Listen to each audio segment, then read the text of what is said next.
Aux en relation nina Mike la Duchesse.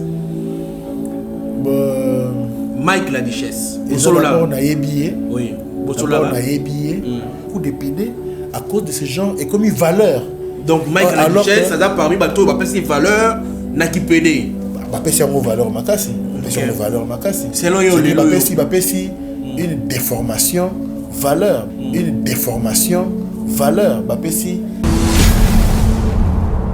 Il y a des personnages à Jouaka qui n'a jamais donné leçon pas bateau. Les leçons Mboke Bongi, rôle où on est assouté. Parce que il y a des rôles où il ne peut jamais monter, il ne peut jamais changement en Mboka, et qu'il ne peut jamais leçon.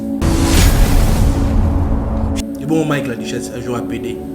Non, mais à jouer à PD. Il y a ce que contribuer à la NI, topé Baksarani. Non, mais on a dit que pour jouer PD, ça ne peut pas ajouter quelque chose dans le développement Mboka. Dans mon côté, dans le monde du théâtre, des fois, ni n'est pas comédien. Et ça, ça va éviter que ça va starter. Dans le lingue, c'est-à-dire que la vérité, tu vas starter. Star na Congo Azate. Tikabou. Star na Congo Azate. Na émission vérité. Ils ont un théâtre. Ils ont star Azate. Parce que yo pour na star Azate. Mia Jolie, j'ai du respect vis-à-vis Naye, et en tant qu'une femme, et en tant qu'une maman, et puis je dis que elle est quelqu'un qui se respecte. Hein. Mia Jolie, c'est toujours respecté depuis Naye Bietilelo. Parce que c'est d'ailleurs, ses pardons aussi n'est pas sincère, parce que Ruby, il ne se répand pas de ses mots, mais il demande pardon. Alors il voulait dire quoi? Donc il ne veut rien dire. Tout Senga dans le Parlement va voter loi, il y a ordre des comédiens. Tikabou? Oui.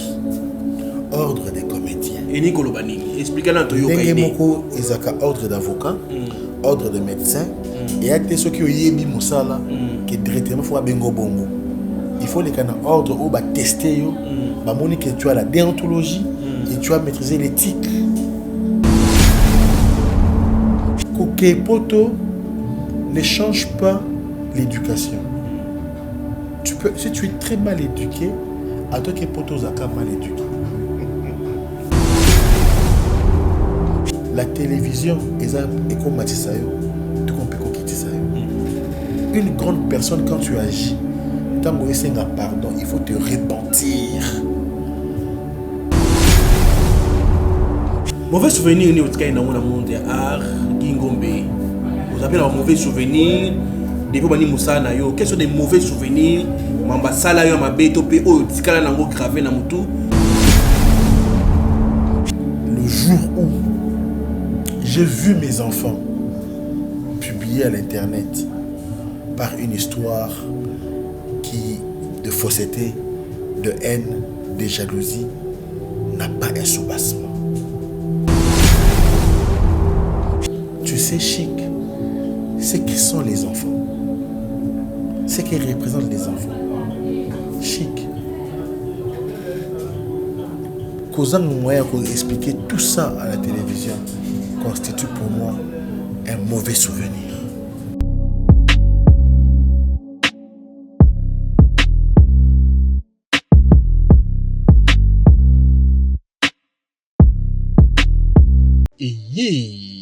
Spécial Sunga orphelin.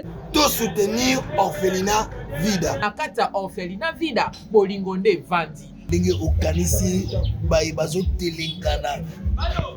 Nzamba pambola yo. Orphelinat Vida. Nzamba tieli sonae awa. Ero konyo Suzana ngo. Yaka contacter orphelinat Vida. Misolo na yo okabula ngona banani. Orphelinat Vida. Isikala bazuza bana o baza orphelin.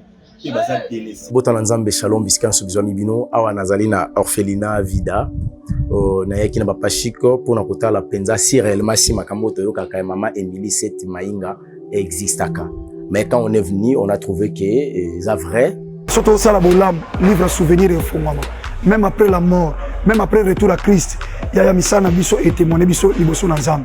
Bien aimé, total ONG Vida a organisé activité $1 pour nos orphelins. Orphelinat Vida eza train ezolokota ba orphelin botie essence pour ekoma la destination. Nzambe na lola mona bino pambola bino vraiment azongisa ya ebele vraiment na oyo nyonso kosalaki lelo toyisi na lisolo mosusu kosenga na bino ke tozweli bana esika ya monene tozweli bana esika ya kitoko tozofutela yango chaque mois bana na biso fo balia bana na biso fo bakende classe bana na biso fo balata bana na biso fo baza propre nasepelaka na donner oyo bango bayoka mbongo na nzambe et puis basalaka nzambe asengi parce que eza eloko nzambe asengi nga nayebisaki nzambe tu m'as donné cette vision mais je ne vais pas travailler toute seule bah boza loka ba provision atie tout autour de moi na yango soki olingi osunga benga biso na +1 64 75 33 43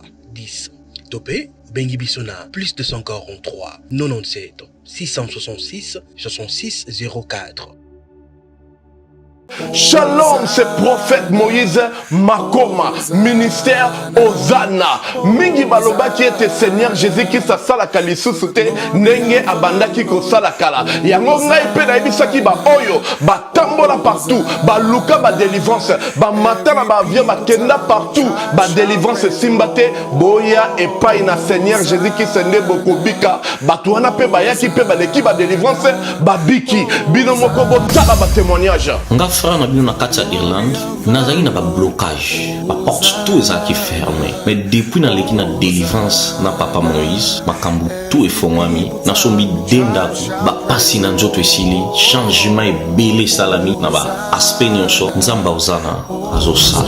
Shalom shalom peuple de Dieu nga mama Jeannette en tout cas na bela ki tension makasi na yokota na YouTube na kotani na Ozana pasteur Moïse Abonde pour na bandeko les mêmes jours na keipa docteur nanga atalinga tension esili bilonyo zibandasa nanga palpitation esili. Shalom peuple de Dieu, shalom mama Clémence na Paris na yiko témoigner moni na nzamba Ozana wa sai na bomo nanga nazali na problème mwana bane kolobate na bane kokende na orthophoniste donc ba déclarer mwana comme handicapé à olobate na etango na yiko ko l'exemple papa Moïse alikisi mwana délivrance de l'homme na komoba na yiko témoigner moni na nzamba ya bikamo asali na bomo na ngai nazali na problème mukanda to réponse na zaka ba régie na raison mo kezata na sensité lelo na koyi mo se sengo na zumukanda na zuke musara donc on a témoigné moni na nzambe Ozana wa sai na bomo na nga to kana nzambe na lobaki déjà awa ezali terminus bon s'abonner na papa Moïse prophète TV na YouTube dans un bino na moto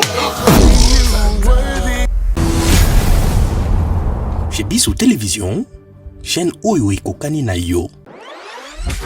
Bozali ebele bokota l'émission de partout na pesi bino mbote. Mbote bala nyonso ya chez Biso TV. Oui malamu na mission na bino réponse à nos questions. Yande ko na bino. Na pesi moyini nanga mbote, moyini bonjour, moyini nanga bonsoir. Mbote bokota la biso mokili mobimba na sepelaka parce que bolingaka chez Biso Télévision ndeto lobaka chaîne oyo ekokani na yo. Matoni mingi na ba abonné na biso oyo bambesana ko consommer biso na musala oyo tosela kabino. Un grand merci na Dinige Mosolo du côté prise de vue, du côté réalisation, na moni Elias et Poupena Dinige Mosolo azawana ndeko Chris pardon ako assister bango. Merci mingi na ba oyo ba soutenir biso. Un grand merci na sponsor na biso numéro 1 ya chaîne oyo chez Biso Télévision. Ndeto baka chaîne oyo kokai na yo Yesu Christo yende sponsor na biso awa ya yambo na chez Biso Télévision toko mata toko kende to sila raté parce que to na sponsor to pe to pona sponsor na biso Yesu Christo bande ko balandi lelo na yameli bino moko ya artiste comédien aye koloba nini kasi bobi biso banso to yebi biso banso ba actualité eza na mboka to yokaki ba nungu concernant maman Kalunga Mike la Duchesse to équipé ndeko na biso 11 ne ba ko finga na mama epela et ça dit pas si comme on ndeko mobali ko finga mwana mwasi peu importe ba problème ango et sengeli lié à se comporter le ko la mobali mais to moni ndeko 11 le zolo aleki na TV koloba ou akoki koloba toyoki mpe aye kosenga pardon na nyonso alobaki mais eza soni komona ndenge nini bacomédien bolingo eza susu te poison ekoti kobomana ekoti toyoki babuzoba oyo te ye abwakela to bamaladi mbaso eute pa mama epela ye mpe mama epela lobi ndeko anse aza pede toyoki mpe la duchesse kofinga na mama modele wana bana bakonsomaka batalaka biso ezali soni mpo na biso baresponsable to mpe bango bato batalaka bango nini bakoexplike bana to mpe ndeko anse ekoti makambo famille mama epela mpe yakoti makambo bakoinsulte kodilakisa lolenge nini mwana ya mama wa Kalunga voulait kolakisa neti mwana ya anse bakokana na mama Kalunga makambo eleki ebele na yango toyambeli bino moko ya baartiste comédien ye pa lobi esengeli asala analyse selon ye selon mayele na ye tokoyoka ye Gingombe na pesi mbote mais moi ko bongisa mo moke na oyo lobi nga pe na lingi na sala analyse na ndenge na ngai te obengi ngai po na sala analyse na makambo zile kana actualité c'est il y a une nuance il y a une nuance et mbote na yo mbote pe na balandi ya Chic Mukadi mbote na balandi na ngai mbote na balandi ya Chebiso télévision na bandi toko baka ndenge zeli ba question za ya Chic ba réponse eza ya ngai quoi boni ni bana ya mbali boso na leka te mbali boso na mais mbali boso ya mbanga te mbali boso ya mbanga te oleka déjà il y a des émissions na yamba yope ekota awa otuninga boni madame aza bien portante aza bien et puis bana nyonso baza bien. Lelo Ngingombe marié légalement. Oui, légalement. Et salon nini bien makasi. Nzokande ko te marier légalement ezakande bien bon. Surtout bien dans les années. Tango o CP anango. O CP la kozleki étape moko oyo et misusu pour na bango ezana no rêve.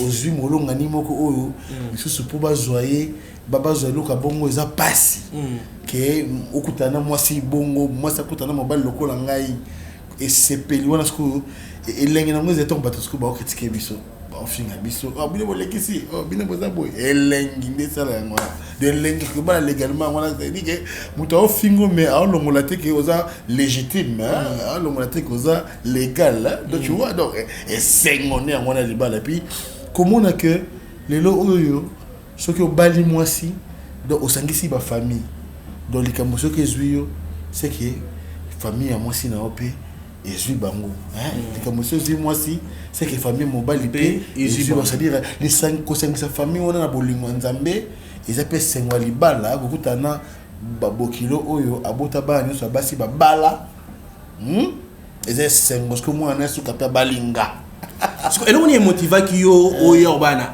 merdi azali moi si oyo à sali théâtre à dans le monde à théâtre mais qu'est-ce qui t'a motivé ya rozora netiye mama bana na yo c'est quoi avec le motivation aux aguinini donc en fait si je te comprends bien motivation en termes de choix choix voilà c'est ça que pourquoi j'ai porté un choix voilà sur une comédienne voilà tout ça n'aime biloko tout le monde langue passe voilà donc naina répondre vraiment avec honnêteté voilà que naina qui na critère T sur choix ya moi c'est fona bala face à la nani face à la critère on a zaki na moté ngaki na posa ka ya moto et c'est quand nous kuta na rassurez-vous que ma mère dit na kuta na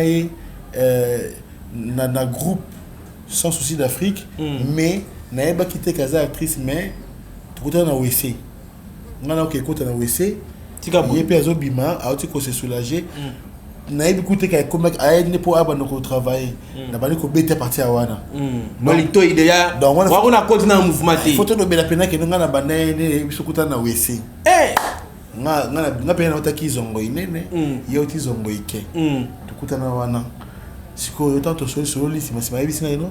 Bon, moi je suis pas venu pour ça. Moi je suis venu pour travailler. Au travail, je suis venu adhérer de vous. Écoute,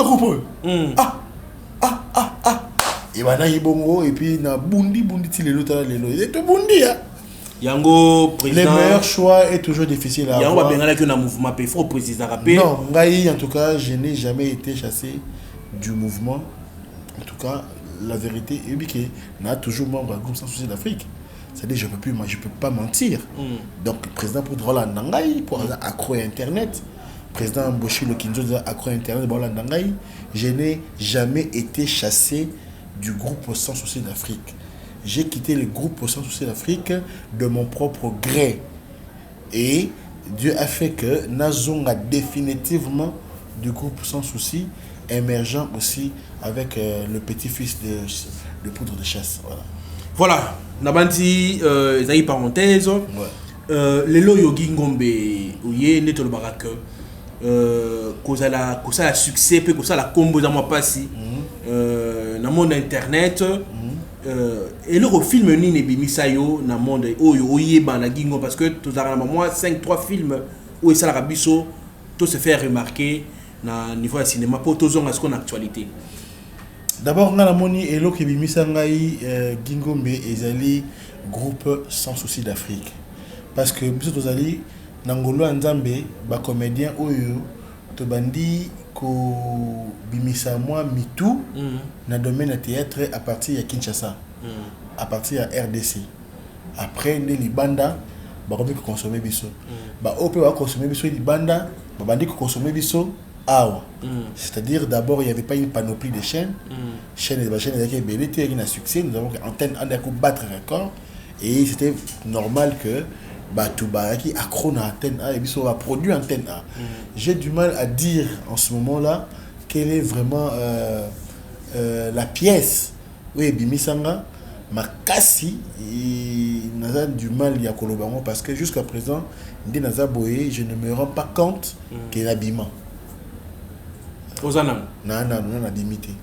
Donc tinza bazali mukolo azali ou na rejouer pièce moko ou na robima ndenge il faut ko bima parce que tout la vérité toi ba star T star na Congo azate tikabo star na Congo azate na biso vérité ils en a musique ils en a théâtre ils en star azate parce que yo pona yo star zanani star c'est quelqu'un qui est consommé dans le globe terrestre. Bon fali. Non, pas du tout. Il y en a beaucoup de falité. Je te dis la vérité. Il y a un gros bonus, je m'étonne qu'un Congolais a silicaton bazo primé mutoloko la Gims na Dadju, ba opé ça un passeport diplomatique pour la culture en boka na biso dans le monde, bazo silica. Je m'étonne parce que je te dis Gims joue devant le monde. Dadju joue devant le monde. Mais nous jouons devant la communauté congolaise. Vous comprenez? Tout ça, c'est vedette. Toi, va starter. Donc voilà, star azate. Voilà, nous rappelons dans le comité. Il y a un habit qui il y a une pièce, mais on a rejoué comme ça, un star un jour dans la vie. Merci. On a filmé, on a tourné, bango karaté. Tant qu'on dans le monde du théâtre, des fois, ni n'est pas comédien. Et ça, va éviter que va starter. Dans le lengeni. C'est-à-dire, Moutaka, ça commis ma comité. Neti banani wana pesa exemple olobi défoni les gens ba comédien sauf nga na yo na cash na ngam ni lona longwe na lobi ke nga na za starter donc moyen na za défaut ezati omoni mutako maka na défaut ata so ya komi patron omoni muto yo aza riche c'est-à-dire elamba pour la ta foza kombo na ye avia fota mbola foza ya ye mai fa mele foza ya ye donc nyo se foza ya ye un riche ne mutona ko lo bako sala makambo sala mais tant que yo oyebike oza richté oza na l'autre côté mais on ndamoza na ngota ngolinga au faire valoir yango hein c'est-à-dire oyebi ozate mon frère je suis en train de te répondre na minute so na passe na motema ezaka na besoin ya bato baza mayele ba comprendre nga makamna loba. Très bien. Vous comprenez parce que tu m'appelles ici pour une analyse. OK.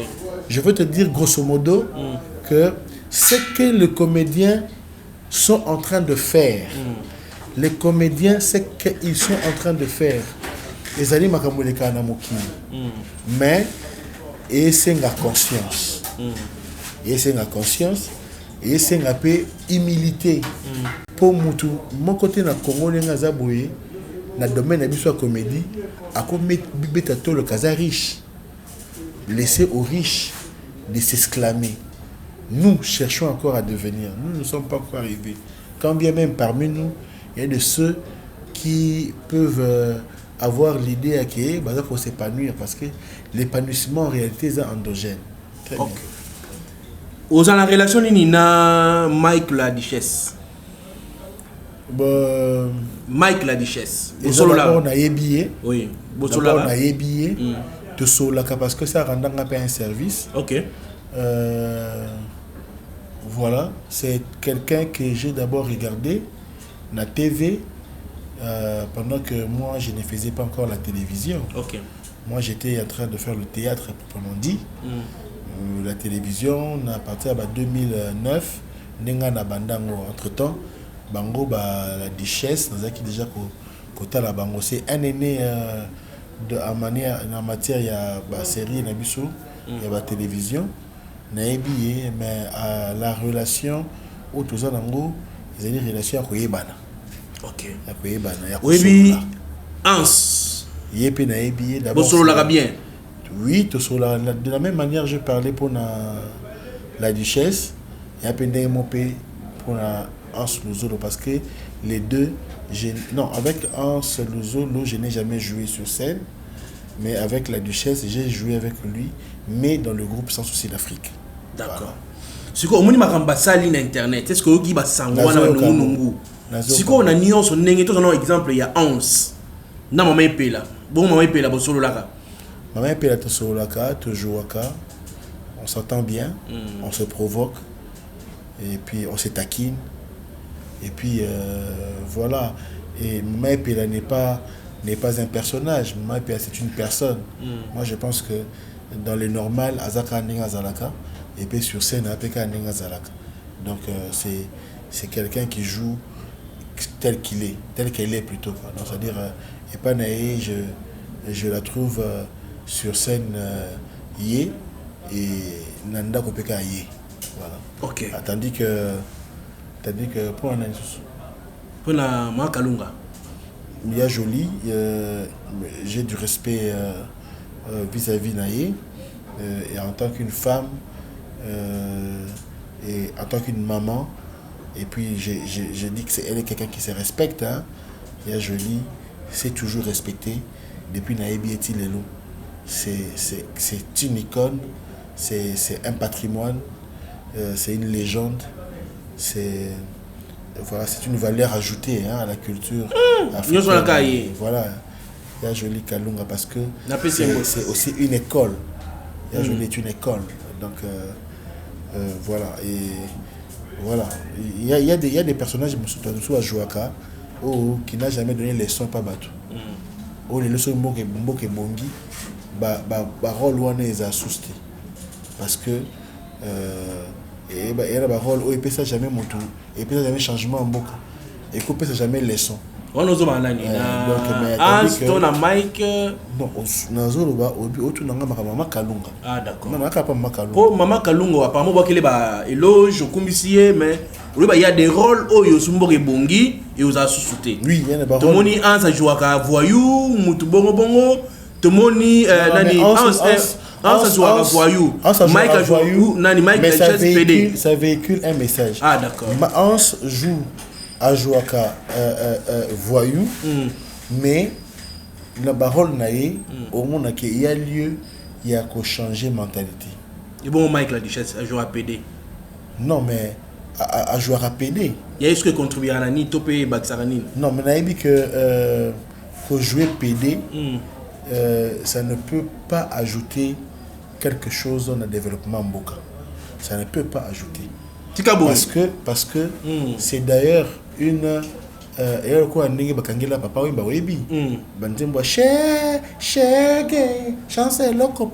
pour une communauté qui est développée à cause d'un personnage comme ça. Mais par contre il y a des personnages il y a le maman Mario Sombo. Vous sentez que c'est un homme à commander mwana mwasi. Donc un homme a commis mwana mwasi. Mais pas que un PD, c'est-à-dire développer cette culture. Il y a les lots, on a vraiment beaucoup de PD à cause de ces gens et commis valeur. Donc Mike la Duchesse, ça a parmi bateau, bah ces valeurs n'a qui PD. Bah pèse en valeur makasi, pèse en valeur makasi. Selon yo les pèse une déformation valeur, bah pèse et loko yoeza na nzela tes valeurs, tu vois. Et la politique il y a mboka vraiment. Si aujourd'hui moi je suis ministre de la culture et des arts, je ne mérite pas ce rôle. Tikaboy. Ah, mais au fond, le mot très important, bah parents n'a besoin de se faire la maille, na point on a. Bateau va jouer à PD. Mais il y a dépravation de mœurs. OK. Il y a dépravation de mœurs. C'est appel, incitation à l'abomination. OK. Parce que ça véhicule quel? Parce que PD a joué car n'engé pas PD bazalaka. Et puis a joué en plus dans n'enga mabé. N'enga parce qu'on pense dire tu peux se kata bien ngana banana ba hormone nanga masculin et a développé maintenant moi si na comme une PP lesbienne.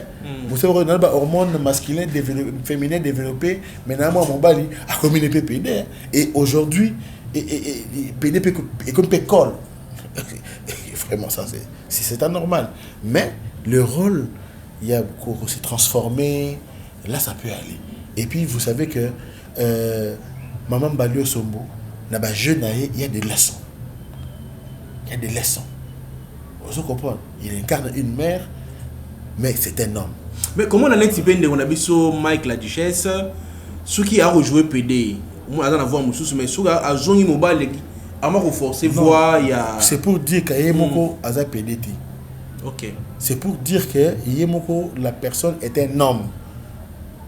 Mais toi, et puis moi, je suis en train de dire que incarner le rôle de PD ne fait pas de toi PD, mais ça détruit la masse.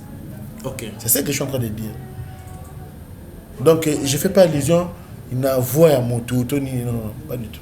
Mais, président Guy Ngombe, tout le monde est là, maman est payée, la hanse. Bako finga na tomoni mama epela ma union sur lobby quand je parle bako illustrer biso yango ko finga par exemple en sa zui ya fingi maman epela ke ata muta bakisi ye muta kota mbaso na monde à théâtre ye muta mema bakisi ata lesbienne munene mama epela pas vendre kimiate ya fungoli pe robinet ki en sa za PD Mike la Duchesse za PD talakutu santé tout ça en tant que Gingombe analyse ou lecture nous ça donc j'aimerais attirer d'abord attention à bateau balanda biso que basaka attention à obabengi koswana. OK. Moi na ndi makate bateau baswanaka. Parce que na koswana beaucoup de choses qui sortent sont des mensonges. OK. Au moins on a sort des mensonges. Donc au moins là mutu msusu avani anda kwa mutu. Aye il y a vanda dana ndako wana. Muninga na oti voyage aye avant nanda kunaye tema kava ba voyage ba mo lobake no bani ba voyage te za le côté va pas muninga oya ko lukanda kunne mo côté njoka ne ndako wana garantie on eza ya moto ya isim. OK. Oya ki liboso ayo kangela muninga nde place ba ozomona sikoto ba oswana lo mwana yuza ba mukolo ba ba imberge ka ba lisa kayo moi ki on est le coutant oh vraiment ça que yende kundekolo ndako donc banda vraiment le koswana te na koswana pas de vérité qui sorte. Donc si vous voulez vraiment critiquer allez dans le fond. Le fond est ça que tout ce que vous voyez là bas oswana wana excusez-moi ne sont pas un exemple un bon exemple à suivre. Je demande à d'autres artistes n'entrez pas dans ces bêtises. Voilà, aujourd'hui, je donne raison maintenant à ma conscience parce que j'ai suivi dans la vidéo on se demandait pardon aux dames, à Sengi pardon. Donc, il y a un Sabino qui a Sengi pardon pourquoi? Parce qu'ils ont qui malamuti. Ils ont qui est au côté. Mais c'est que j'ai constaté que ces pardons aussi n'est pas sincère parce que Ruby, il ne se répand pas de ces mots, mais il demande pardon. Alors il voulait dire quoi? Donc il ne veut rien dire. Alors je leur conseille, je conseille à tout le monde de ne pas prendre ceci comme un exemple parce que vous avez besoin de visibilité ou vous avez besoin de vous attirer de l'argent. En tout cas, battez-vous pour faire des choses comme Baninga Moussou Bassikou Baosala. Ils sont des patrons aujourd'hui. Baza assise aujourd'hui, tu vois, au Babanda Kinabino, Baza Kanabino, Bachamaïle, Bakoma, Bakoma, Bakepena, Bakepe Potote, Baza Peka Awa. Donc, tu vois, donc c'est pas un bon exemple. Très bien. Voilà, au loin côté, namoni ba comédien mingi, ba vu par ya Mama Epela, ba lobby, c'est pas la première fois. Hans na Mike la Duchesse, ba sanganaka, apparemment ba comédien presque ya ba Mama Nyonso, ba lobby en tout cas ceux qui ba yeto moni pe ba insulte ya ndeko na biso Ibutu, ba voice bimi, a lobby on riko loba wana que ceux qui ba ye ba kobeta bango. Ba comédien monsieur ba lobby en tout cas ba va na poto ba ya ce soir té rancune wana est-ce que il va autour le baquet en s'en sengi pardon mais pardon ils ont la sincérité na nenga katité donc yo ko la maman ni o ba stiliki na ma nyonso ndeko 11 alo baki topé ba réaction ngai na kosangisa yango et puis na kosenga na tous les comédiens consciencieux. OK, il faut tout ça l'effort. Tout senga na parlement va voter loi, il y a ordre des comédiens. Tikabo. Oui. Ordre des comédiens. Et Nicolo Banini, expliquez-nous tout yoka. Moko ezaka ordre d'avocat, ordre de médecin et acte ceux qui yebi mosala que directement faut bengo bongo. Il faut les canaux ordre ou ba tester yo, ba moni que tu as la déontologie et tu as maîtrisé l'éthique. Oso comprendre et ba pesio titre il y a comédien dans mboka na biso pour balandela yo pour za na moyen ko contrôler yo. Je vais bannir au cœur de ceux qui me regardent aujourd'hui les sentiments, l'hypocrisie. C'est-à-dire ceux qui m'ont toisa yo atasali le sumu yo finge o lobate. So oza yo te lobeli non. Il faut sanctionner sans parti pris. Il y a beaucoup de moyens pour sanctionner les comédiens de bravure.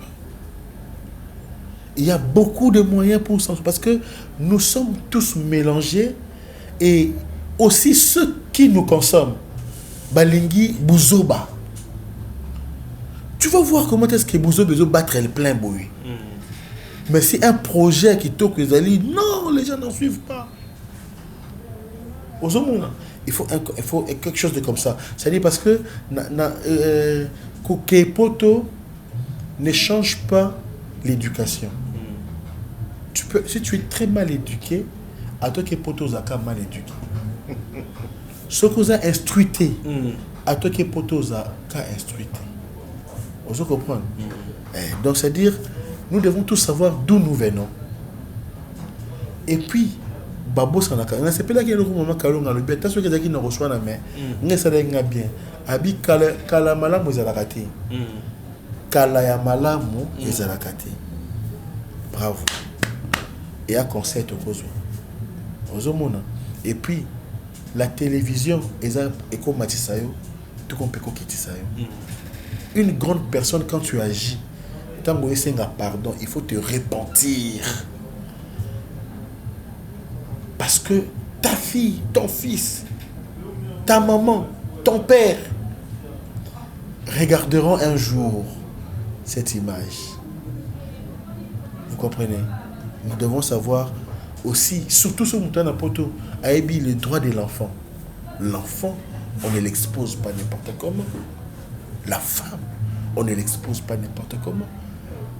Tu peux faire insulter ta femme comme ça par des blagues de mauvais goût. Qui peut consommer? Il y a un bongo, il y a bongo, il y a Bouzoba. C'est-à-dire, il y a un nombre de relation à Batou. Bon, on a simulé.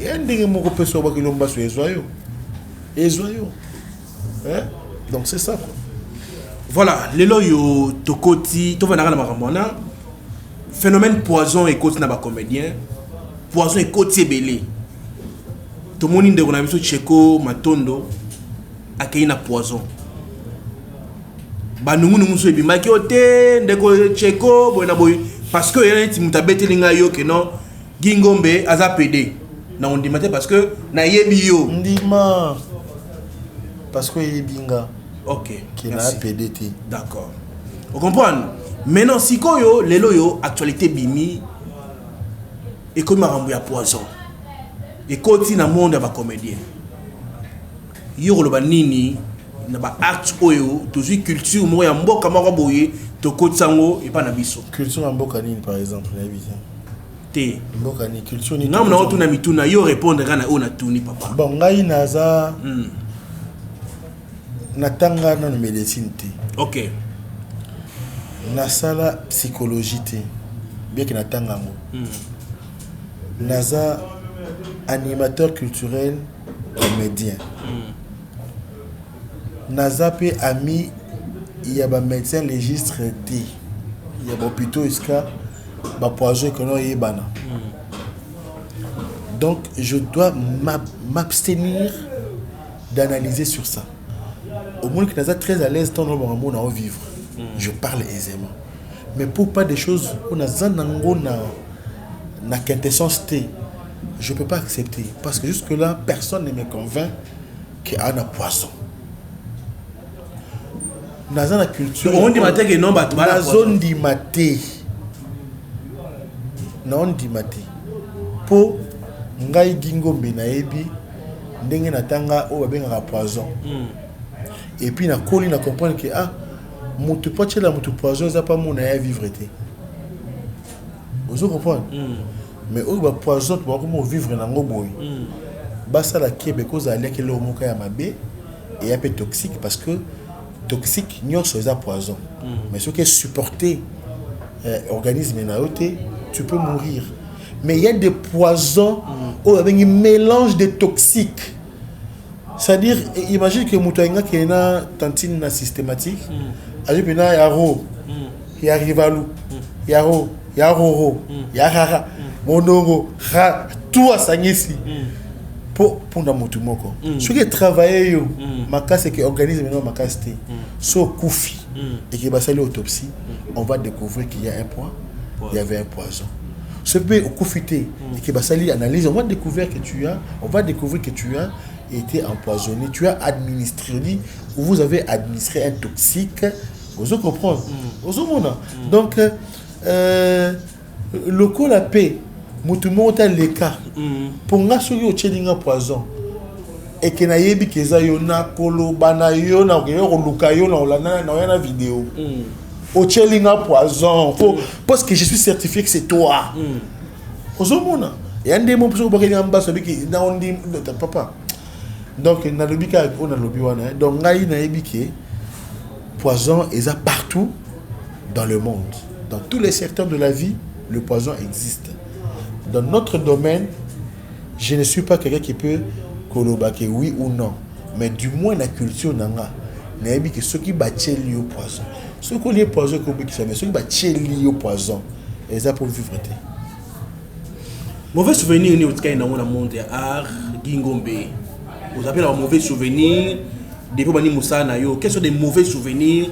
Mamba sala yo mabe to pe o tikala nango gravé na mutu. Souvenir à ma bé, on a une motivation, peut-être travailler plus, tout peu comme à mon vie. Est-ce que vous avez un mauvais souvenir? Non, mais en tout cas, mauvais souvenir nanga ezali ndenge oyo motema nanga et permetanga te na mabe basalanga. Il y a vraiment mauvais souvenir nanga. Vraiment mauvais souvenir nanga. Donc c'est-à-dire j'ai un cœur oyo qui ne se sent jamais à l'aise si je relate ma bébé Salanga. Et ça, c'est un mauvais souvenir que je garde de toute ma vie. Donc, on a un capon de ma larme. Et puis, il y a Rojaka. Il y a encore la moto. Alingara Moisi, mais son cœur ne l'oblige plus à oser la Moisi. Moi, je ne sais pas si il y a ça là. Na lingi Moisi, mais je me lingi. Il faut qu'on ait des années kati. Attends la lingi. Parce que j'ai été dans ma bébé, ma bébé Salangaï. De battre mon côté, papa. Attends mon corps. Par exemple, le jour où j'ai vu mes enfants publiés à l'internet par une histoire de fausseté, de haine, de jalousie, n'a pas un soubassement. Et il y a un ambitieux que kokanga motema koka koloba ngote koka expliquer batuté. Ce qui se passe en réalité, c'est un mauvais souvenir pour moi. Tu comprends? Et l'exemple est un peu sur Kamoko. Voir mes enfants publier dans les mauvais sens. Parce que moi, on peut m'insulter. On m'insulte. Yoko Tobi qui est un PDT. Mais j'ai suivi un commentaire où Tobi est un PD. Nandi Mango. Et puis, j'aime le commentaire. Mais voilà. Tu sais, Chic, c'est qui sont les enfants. C'est qui représentent les enfants. Chic. Causant le moyen pour expliquer tout ça à la télévision constitue pour moi un mauvais souvenir. Voilà. C'est très, très, très profond. Mamoto Loba, surtout, na point Talibana. Attends, yo na supporter. Lelo Yogingo Meno Mitala Kanamosalo, Lelo. Artiste comédien. Lelo Barumo Loba, artiste comédien, Anelo Côté. Tozela Kumba, Ben Abiso, Tokuva Kundabiso. Ba réunion au Salama Kaka, Soki Mutakufi, retrouvailles, il y a pas comédien. Tout ça, on a bon mot. Qu'est-ce que vous pouvez présenter, proposer? Et bien, chic, ce qui. Moi, on a eu. M'a publié. Pour une histoire, ça a trait la sorcellerie, la haine, la jalousie, l'animosité. Et ça a passé. Oui, bien, vraiment. À qui la faute? À moi la faute. Parce que na constitua, na construisa, passé dans la bienté. Bienté. Na mi kotisanga moko na libulu. Mais l'expliquer devant les gens dans le ça la moté, c'est un mauvais souvenir pour moi. Donc, on a vu tout sous cette émission PK.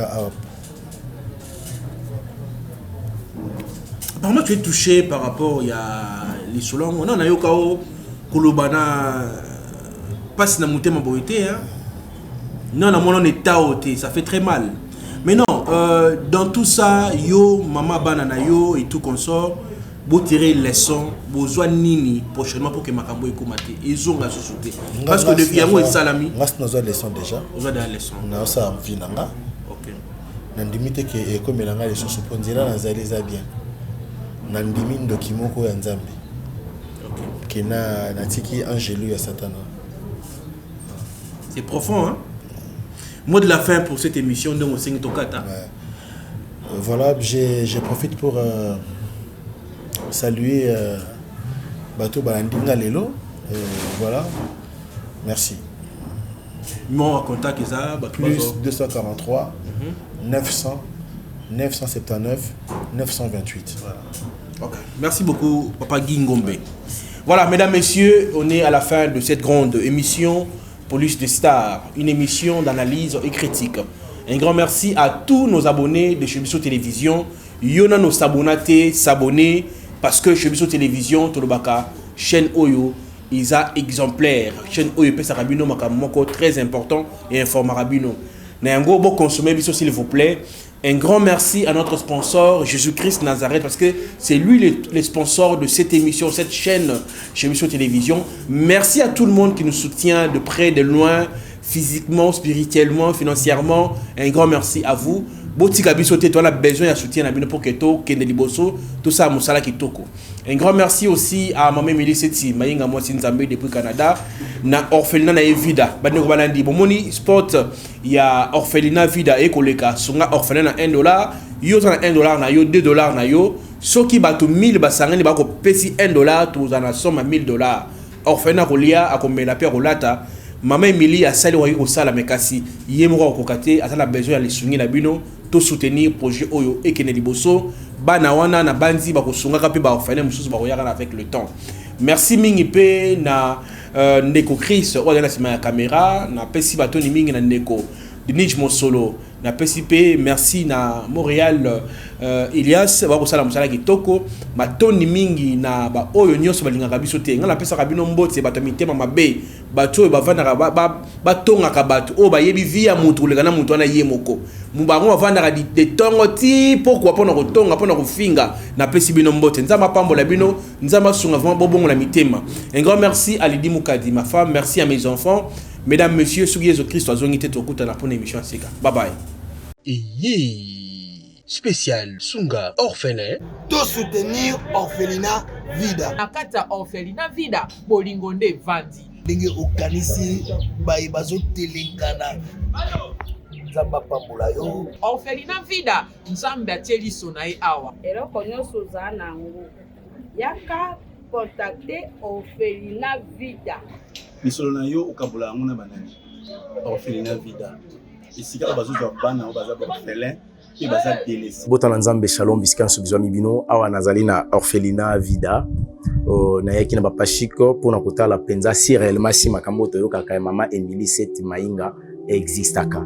Mais quand on est venu, on a trouvé que c'est vrai. Surtout ça la bolam livre souvenir et fondement.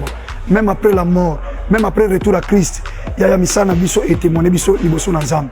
Bien aimé, total ONG Vida a organisé activité $1 pour nos orphelins. Orphelinat Vida eza train ezolokota ba orphelin botie essence pour ekoma la destination. Nzambe na lola mona bino pambola bino vraiment azongisa ya ebele vraiment na oyo nyonso bosalaki lelo toyesu na lisolo mosusu kosenga na bino ke tozweli bana esika ya monene tozweli bana esika ya kitoko tozofutela yango chaque mois bana na biso fo balia bana na biso fo bakende classe bana na biso fo balata bana na biso fo baza propre nasepelaka na donner oyo bango bayoka mbongo na Nzambe et puis basalaka Nzambe asengi parce que eza eloko Nzambe asengi nga na yebisaki Nzambe tu m'as donné cette vision mais je ne vais pas travailler toute seule. Bah, bosa loka ba provision était tout autour de moi. Nayango, soki olingi osunga benga biso. Na plus 1 64 75 33 43 10. Topé bengi biso na plus 243 97 666 66 04. Chez Biso Télévision, chaîne oyo ekokani na yo. Bozali ebele bokota l'émission de partout na pesi bino mbote. Mbote bala nyonso ya chez Biso TV. Oui malamu na émission na bino réponse à nos questions. Yande ko na bino. Na pesi moyini nanga mbote, moyini bonjour, moyini nanga bonsoir.